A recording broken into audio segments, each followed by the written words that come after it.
Hello guys, ಲರ್ನಿಫೈ Kannada ಚಾನಲ್ಗೆ ನಿಮ್ಮೆಲ್ಲರಿಗೂ ಸ್ವಾಗತ. ನಾವು ಇಂದಿನ ವಿಡಿಯೋಗಳಲ್ಲಿ ಭಾರತಕ್ಕೆ ಬಂದ ಯುರೋಪಿಯನ್ನರ ಬಗ್ಗೆ ಸಂಪೂರ್ಣವಾಗಿ ಡಿಸ್ಕಸ್ ಮಾಡಿದ್ದೀವಿ. ಆದರೆ ಇವತ್ತಿನ ವಿಡಿಯೋದಲ್ಲಿ ಯೂನಿವರ್ಸ್ ಹೇಗೆ ಸ್ಟಾರ್ಟ್ ಆಯಿತು ಮತ್ತು ಅದಕ್ಕೆ ಸಂಬಂಧಪಟ್ಟ ಥಿಯರೀಸ್ಗಳ ಜೊತೆ ವಿತ್ ಬೆಸ್ಟ್ ಎಕ್ಸಾಂಪಲ್ಸ್ನ ನೋಡೋಣ. ಬನ್ನಿ, ಹಾಗಿದ್ರೆ ತಡೆಯೋಕ್ಕೆ ವಿಡಿಯೋನ ಸ್ಟಾರ್ಟ್ ಮಾಡೋಣ. ನಾವು ನೋಡ್ತಿರೋ ಈ ಸ್ಕೈ, ಸ್ಟಾರ್ಸ್, ಪ್ಲಾನೆಟ್ಸ್ ಇವೆಲ್ಲ ಸೇರಿ ಇರುವ ಸಿಸ್ಟಮ್ನ ವಿಜ್ಞಾನಿಗಳು ಯೂನಿವರ್ಸ್ ಅಂತ ಕರೀತಾರೆ. ಆದರೆ ಇಂಟ್ರೆಸ್ಟಿಂಗ್ ಏನಂದರೆ ಇದು ಹೇಗೆ ಸ್ಟಾರ್ಟ್ ಆಯಿತು ಗೊತ್ತಾ?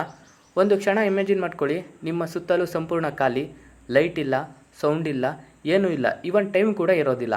ನೀವು ಮೂವ್ ಆಗೋದಕ್ಕೂ ಆಗೋದಿಲ್ಲ, ಯಾಕಂದರೆ ಸ್ಪೇಸ್ ಕೂಡ ಇಲ್ಲ. ಈ ರೀತಿಯ ಸ್ಟೇಟ್ ಇಮ್ಯಾಜಿನ್ ಮಾಡೋದೇ ಕಷ್ಟ. ಆದರೆ ಸೈನ್ಸ್ ಹೇಳೋದು ಒನ್ಸ್ ಅಪಾನ್ ಎ ಟೈಮ್ ಇದೇ ರಿಯಾಲಿಟಿ ಆಗಿತ್ತು ಅಂತ. ಆಮೇಲೆ ಸಡನ್ಲಿ ಒಂದು ಹ್ಯೂಜ್ ಬ್ಲಾಸ್ಟ್ ಆಯಿತು. ಆದರೆ ಇದು ನಾರ್ಮಲ್ ಬ್ಲಾಸ್ಟ್ ಅಲ್ಲ, ಇದು ಬಾಂಬ್ ಬ್ಲಾಸ್ಟ್ ಥರನೂ ಅಲ್ಲ, ಸ್ಪೇಸ್ ಒಳಗೆ ನಡೆದ ಎಕ್ಸ್ಪ್ಲೋಷನ್ನೂ ಅಲ್ಲ. ಸ್ಪೇಸ್ನೇ ಕ್ರಿಯೇಟ್ ಆಯಿತು, ಟೈಮ್ ಕೂಡ ಸ್ಟಾರ್ಟ್ ಆಯಿತು. ಅದೇ ಮೂಮೆಂಟ್ನಿಂದ ಯೂನಿವರ್ಸ್ ಸ್ಟೋರಿ ಸ್ಟಾರ್ಟ್ ಆಯಿತು. ಇದನ್ನು ಸೈಂಟಿಸ್ಟ್ಸ್ ಬಿಗ್ ಬ್ಯಾಂಗ್ ಥಿಯರಿ ಅಂತ ಕರೀತಾರೆ. ಬಿಗ್ ಬ್ಯಾಂಗ್ ಥಿಯರಿ ಸೈಂಟಿಸ್ಟ್ಸ್ ಹೇಳೋದರ ಪ್ರಕಾರ ಯೂನಿವರ್ಸ್ ಮೊದಲಿಗೆ ತುಂಬ ಚಿಕ್ಕ ಪಾಯಿಂಟ್ ಆಗಿತ್ತು. ಅದನ್ನು ಸಿಂಗ್ಯುಲಾರಿಟಿ ಅಂತ ಕರೀತಾರೆ. ಆ ಪಾಯಿಂಟಲ್ಲಿ ಇನ್ಫಿನೈಟ್ ಟೆಂಪರೇಚರ್, ಇನ್ಫಿನೈಟ್ ಡೆನ್ಸಿಟಿ ಇತ್ತು. ಈ ಐಡಿಯಾನ 1927ರಲ್ಲಿ ಜಾರ್ಜಸ್ ಲಿಮೈತ್ರೆ ಪ್ರಪೋಸ್ ಮಾಡಿದರು. ಇಲ್ಲಿ ಇನ್ಫಿನೈಟ್ ಟೆಂಪರೇಚರು ಮತ್ತು ಡೆನ್ಸಿಟಿ ಅಂದರೆ ಹೀಟ್ ಮತ್ತು ಪ್ರೆಷರು. ಇದನ್ನು ಇಮ್ಯಾಜಿನ್ ಮಾಡೋಕ್ಕೆ ಸ್ವಲ್ಪ ಕಷ್ಟ. ಸೊ ಒಂದು ಎಕ್ಸಾಂಪಲ್ ಮುಖಾಂತರ ತಿಳ್ಕೊಳ್ಳೋಣ. ನೀವು ಒಂದು ಬಲೂನ್ ಮೇಲೆ ಡಾಟ್ಸ್ ಹಾಕಿ ಊದಿದರೆ ಡಾಟ್ಸ್ ಒಂದರಿಂದ ಒಂದು ದೂರ ಹೋಗ್ತವೆ. ಇಲ್ಲಿ ಇಂಪಾರ್ಟೆಂಟ್ ಪಾಯಿಂಟ್ ಏನಂದರೆ ಡಾಟ್ಸ್ ಮೂವ್ ಆಗ್ತಿಲ್ಲ, ಬಲೂನ್ ಸರ್ಫೇಸ್ ಇಟ್ಸೆಲ್ಫ್ ಎಕ್ಸ್ಪ್ಯಾಂಡ್ ಆಗ್ತಿದೆ.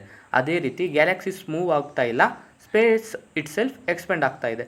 ಇನ್ನೊಂದು ಆ್ಯಂಗಲಿಂದ ನೋಡೋಣ. ನೀವು ರೂಮಲ್ಲಿ ನಿಂತಿದ್ರೆ ಸಡನ್ಲಿ ರೂಮ್ ಸೈಜ್ ಡಬಲ್ ಆಯಿತು ಅಂದರೆ ನೀವು ಮೂವ್ ಆಗಿಲ್ಲ, ಆದರೂ ಆಬ್ಜೆಕ್ಟ್ಸ್ ದೂರ ಆಗ್ತವೆ.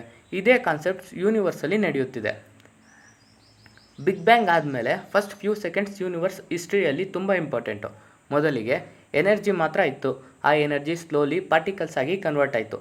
ಕ್ವಾರ್ಕ್ಸ್, ಪ್ರೋಟಾನ್ಸ್, ನ್ಯೂಟ್ರಾನ್ಸ್, ನಂತರ ಎಲೆಕ್ಟ್ರಾನ್ಸ್ ಕೂಡ ಫಾರ್ಮ್ ಆಯಿತು. ಈ ಪ್ರೋಸೆಸ್ ಅರ್ಥ ಮಾಡ್ಕೊಳ್ಳೋಕ್ಕೆ ಒಂದು ಸಿಂಪಲ್ ಎಕ್ಸಾಂಪಲ್, ಬಿಸಿ ಚಹಾ. ಫ್ರೆಶ್ಲಿ ಬಾಯ್ಲ್ ಆದಾಗ ಅನ್ಸ್ಟೇಬಲ್ ಆಗಿರುತ್ತೆ, ಸ್ಟೀಮ್ ಬರುತ್ತೆ. ಆದರೆ ನಿಧಾನವಾಗಿ ಕೂಲ್ ಆದಮೇಲೆ ಸ್ಟೇಬಲ್ ಆಗುತ್ತೆ. ಅದೇ ರೀತಿ ಯೂನಿವರ್ಸ್ ಕೂಡ ಫಸ್ಟ್ ಅನ್ಸ್ಟೇಬಲ್, ನಂತರ ಸ್ಟೇಬಲ್ ಆಗ್ತಾ ಬಂತು. ಇಲ್ಲಿ ಕೂಲಿಂಗ್ ತುಂಬ ಇಂಪಾರ್ಟೆಂಟು, ಯಾಕಂದರೆ ಕೂಲಿಂಗ್ ಇಲ್ದಿದ್ರೆ ಆಟಮ್ಸ್ ಫಾರ್ಮ್ ಆಗೋದಿಲ್ಲ, ಆಟಮ್ಸ್ ಇಲ್ದಿದ್ರೆ ಮುಂದೆ ಸ್ಟ್ರಕ್ಚರ್ ಬಿಲ್ಡ್ ಆಗೋದಿಲ್ಲ. ಬಿಗ್ ಬ್ಯಾಂಗ್ ಆದಮೇಲೆ ಇಮಿಡಿಯೇಟಾಗಿ ಕಾಂಪ್ಲೆಕ್ಸ್ ಸ್ಟ್ರಕ್ಚರ್ಸ್ ಬಂದಿಲ್ಲ. ಮೊದಲಿಗೆ ಸಿಂಪಲ್ ಎಲಿಮೆಂಟ್ಸ್ ಹೈಡ್ರೋಜನ್ ಮತ್ತು ಹೀಲಿಯಂ ಕ್ರಿಯೇಟ್ ಆಯಿತು. ಇವು ಸ್ಲೋಲಿ ಕಂಬೈನ್ ಆಗಿ ಮುಂದಿನ ಸ್ಟೇಜ್ ಬಿಲ್ಡ್ ಆಯಿತು. ಇದನ್ನು ಬಿಲ್ಡಿಂಗ್ ಎಕ್ಸಾಂಪಲ್ ಮೂಲಕ ಅರ್ಥ ಮಾಡ್ಕೊಳ್ಬೋದು. ಒಂದು ಬಿಲ್ಡಿಂಗ್ ನಿರ್ಮಾಣ ಮಾಡಬೇಕಂದ್ರೆ ಮೊದಲು ಬ್ರಿಕ್ಸ್, ಸಿಮೆಂಟ್ ಬೇಕು, ನಂತರ ವಾಲ್ಸ್, ನಂತರ ಫುಲ್ ಸ್ಟ್ರಕ್ಚರು. ಅದೇ ರೀತಿ ಯೂನಿವರ್ಸ್ ಕೂಡ ಪಾರ್ಟಿಕಲ್ಸ್, ಆಟಮ್ಸ್, ಸ್ಟ್ರಕ್ಚರ್ ಅನ್ನೋ ಸ್ಟೆಪ್ ಬೈ ಸ್ಟೆಪ್ ಪ್ರೋಸೆಸ್ ಮೂಲಕ ಡೆವಲಪ್ ಆಯಿತು. ಈ ಪ್ರೋಸೆಸ್ ಒಂದು ದಿನದಲ್ಲೇ ಆಗಲಿಲ್ಲ, ಮಿಲಿಯನ್ಸ್ ಆಫ್ ಇಯರ್ಸ್ ತೆಗೆದುಕೊಂಡಿದೆ. ಪ್ರೂಫ್ ಆಫ್ ರೆಡ್ ಶಿಫ್ಟ್ ಇದು ಜಸ್ಟ್ ಥಿಯರಿ ಅಲ್ಲ, ಸ್ಟ್ರಾಂಗ್ ಪ್ರೂಫ್ ಕೂಡ ಇದೆ. ಒಂದು important concept, red shift. Ambulance ಹತ್ತಿರ ಬಂದಾಗ ಸೌಂಡ್ ಶಾರ್ಪ್ ಆಗಿರುತ್ತೆ, ದೂರ ಹೋದಾಗ ಫುಲ್ ಡಲ್ ಆಗುತ್ತೆ. ಇದನ್ನು ಡಾಪ್ಲರ್ ಎಫೆಕ್ಟ್ ಅಂತ ಕರೀತಾರೆ. ಅದೇ ಪ್ರಿನ್ಸಿಪಾಲ್ ಲೈಟ್ಗೆ ಅಪ್ಲೈ ಮಾಡಿದರೆ ದೂರ ಹೋಗುತ್ತಿರುವ ಆಬ್ಜೆಕ್ಟ್ಸ್ ಲೈಟ್ ರೆಡ್ ಸೈಡ್ಗೆ ಶಿಫ್ಟ್ ಆಗುತ್ತೆ. ಇದರಿಂದ ವಿಜ್ಞಾನಿಗಳು ಕನ್ಕ್ಲೂಡ್ ಮಾಡಿದ್ರು ಯೂನಿವರ್ಸ್ ಎಕ್ಸ್ಪ್ಯಾಂಡ್ ಆಗ್ತಾ ಇದೆ ಅಂತ. ಪ್ರೂಫ್ ಇನ್ನೊಂದು, ಎರಡನೇ ಪ್ರೂಫು CMB. ಮತ್ತೊಂದು ಸ್ಟ್ರಾಂಗ್ ಪ್ರೂಫ್ ಏನಂದರೆ ಕಾಸ್ಮಿಕ್ ಮೈಕ್ರೋವೇವ್ ಬ್ಯಾಕ್ಗ್ರೌಂಡ್. ಇದನ್ನು ಯೂನಿವರ್ಸ್ ಬೇಬಿ ಫೋಟೋ ಅಂತ ಕರೀತಾರೆ. ಒಂದು ಸಿಂಪಲ್ ಎಕ್ಸಾಂಪಲ್, ಸ್ಟವ್ ಆಫ್ ಮಾಡಿದರೂ ಹೀಟ್ ಸ್ವಲ್ಪ ಸಮಯ ಉಳಿಯುತ್ತೆ. ಅದೇ ರೀತಿ ಬಿಗ್ ಬ್ಯಾಂಗ್ ಆದಮೇಲೆ ಉಳಿದ ಹೀಟ್ ಸಿಗ್ನಲ್ ಇನ್ನೂ ಯೂನಿವರ್ಸಲ್ಲಿ ಡಿಟೆಕ್ಟ್ ಆಗ್ತಾ ಇದೆ. ಇದು ಬಿಗ್ ಬ್ಯಾಂಗ್ ನಡೆದಿತ್ತು ಅನ್ನೋದರ ಡೈರೆಕ್ಟ್ ಎವಿಡೆನ್ಸ್. ಇನ್ನೊಂದು ಥಿಯರಿ, ಸ್ಟೀಡಿ ಸ್ಟೇಟ್ ಥಿಯರಿ. ಆದರೆ ಎಲ್ಲರೂ ಬಿಗ್ ಬ್ಯಾಂಗ್ ಅಗ್ರಿ ಮಾಡಲಿಲ್ಲ. 1948ರಲ್ಲಿ ಫ್ರೆಡ್ ಒಯ್ಲೆ ಹೇಳಿದರು, ಯೂನಿವರ್ಸ್ ಯಾವಾಗಲೂ ಸೇಮ್ ಇರುತ್ತೆ ಅಂತ. ಎಕ್ಸ್ಪ್ಯಾಂಡ್ ಆದರೂ ನ್ಯೂ ಮ್ಯಾಟರ್ ಕ್ರಿಯೇಟ್ ಆಗುತ್ತೆ ಅಂತ. ಇದನ್ನು ವಾಟರ್ ಟ್ಯಾಂಕ್ ಎಕ್ಸಾಂಪಲ್ ಮೂಲಕ ಅರ್ಥ ಮಾಡ್ಕೋಬಹುದು. ನೀರು ಹೊರ ಹೋಗ್ತಾ ಇದ್ದರೂ ಮತ್ತೆ ಫಿಲ್ ಆಗ್ತಾ ಇದ್ದರೆ ಸೇಮ್ ಲೆವೆಲ್ ಇರುತ್ತೆ. ಆದರೆ ಈ ಥಿಯರಿಗೆ ಪ್ರಾಪರ್ ಎವಿಡೆನ್ಸ್ ಇರಲಿಲ್ಲ. ವಿಶೇಷವಾಗಿ CMB ಎಕ್ಸ್ಪ್ಲೈನ್ ಆಗಲಿಲ್ಲ, ಅಬ್ಸರ್ವೇಷನ್ಸ್ ಕೂಡ ಮ್ಯಾಚ್ ಆಗಲಿಲ್ಲ. ಸೊ ಸೈಂಟಿಸ್ಟ್ಸ್ ರಿಜೆಕ್ಟ್ ಮಾಡ್ತಾರೆ. Inflation theory. ಇಲ್ಲಿ ಸ್ಟೋರಿಗೆ ಟ್ವಿಸ್ಟ್ ಬಂತು. 1980ರಲ್ಲಿ ಅಲಾನ್ ಗತ್ ಹೇಳಿದರು, ಬಿಗ್ ಬ್ಯಾಂಗ್ ಆದಮೇಲೆ ಯೂನಿವರ್ಸ್ ಎಕ್ಸ್ಟ್ರೀಮ್ಲಿ ಫಾಸ್ಟ್ ಎಕ್ಸ್ಪ್ಯಾಂಡ್ ಆಯಿತು ಅಂತ. ಇದನ್ನು ಏರ್ ಬ್ಯಾಗ್ ಎಕ್ಸಾಂಪಲ್ ಮೂಲಕ ಅರ್ಥ ಮಾಡ್ಕೋಬೋದು. ಆಕ್ಸಿಡೆಂಟ್ ಆಗುವಾಗ ಏರ್ ಬ್ಯಾಗ್ ಸಡನ್ ಆಗಿ ಇನ್ಫ್ಲೇಟ್ ಆಗುತ್ತೆ. ಅದೇ ರೀತಿ ಯೂನಿವರ್ಸ್ ಕೂಡ ಫ್ರಾಕ್ಷನ್ ಆಫ್ ಸೆಕೆಂಡಲ್ಲಿ ಯೂಜ್ ಆಗಿ ಎಕ್ಸ್ಪ್ಯಾಂಡ್ ಆಯಿತು. ಈ ಥಿಯರಿ ಎಕ್ಸ್ಪ್ಲೇನ್ ಮಾಡ್ತದೆ ಯೂನಿವರ್ಸ್ ಯಾಕೆ ಆಲ್ಮೋಸ್ಟ್ ಸೇಮ್ ಸ್ಟ್ರಕ್ಚರ್ ಇದೆ ಅಂತ. ಪ್ರೆಸೆಂಟ್ ಯೂನಿವರ್ಸ್ ಹೇಗಿದೆ ಅಂದರೆ, ಈಗ ವಿಜ್ಞಾನಿಗಳು ಹೇಳೋದು ಯೂನಿವರ್ಸ್ ಇನ್ನೂ ಎಕ್ಸ್ಪ್ಯಾಂಡ್ ಆಗ್ತಾ ಇದೆ, ಆದರೆ ಸ್ಪೀಡ್ ಕೂಡ ಇನ್ಕ್ರೀಸ್ ಆಗ್ತಾ ಇದೆ. ಇದಕ್ಕೆ ರೀಸನ್ ಡಾರ್ಕ್ ಎನರ್ಜಿ. ಇದನ್ನು ಸಿಂಪಲ್ ಕಾರ್ ಎಕ್ಸಾಂಪಲ್ ಮೂಲಕ ಅರ್ಥ ಮಾಡ್ಕೋಬೋದು.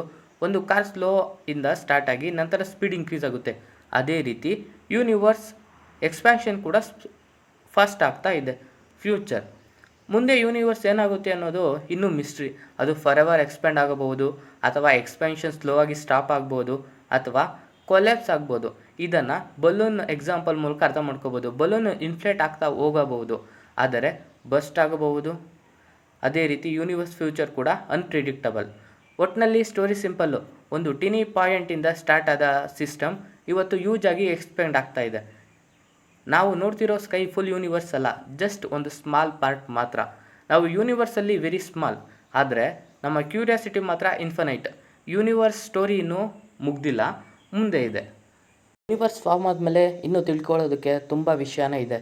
ಲೈಕ್ ಸ್ಟಾರ್ಸ್ ಆಗಿರ್ಬೋದು, ಪ್ಲ್ಯಾನೆಟ್ಸ್ ಆಗಿರ್ಬೋದು, ಹಾಗೂ ಸೋಲಾರ್ ಸಿಸ್ಟಮ್, ಇವೆಲ್ಲ ಹೇಗೆ ಫಾರ್ಮ್ ಆಯಿತು ಅಂತ ಮುಂದಿನ ವೀಡಿಯೋಗಳಲ್ಲಿ ಕಂಪ್ಲೀಟಾಗಿ ತಿಳ್ಕೊಳ್ಳೋಣ ಅಂತ ಹೇಳ್ತಾ ಈ ವಿಡಿಯೋನ ಇಲ್ಲಿಗೆ ಮುಗಿಸ್ತಾ ಇದ್ದೀವಿ.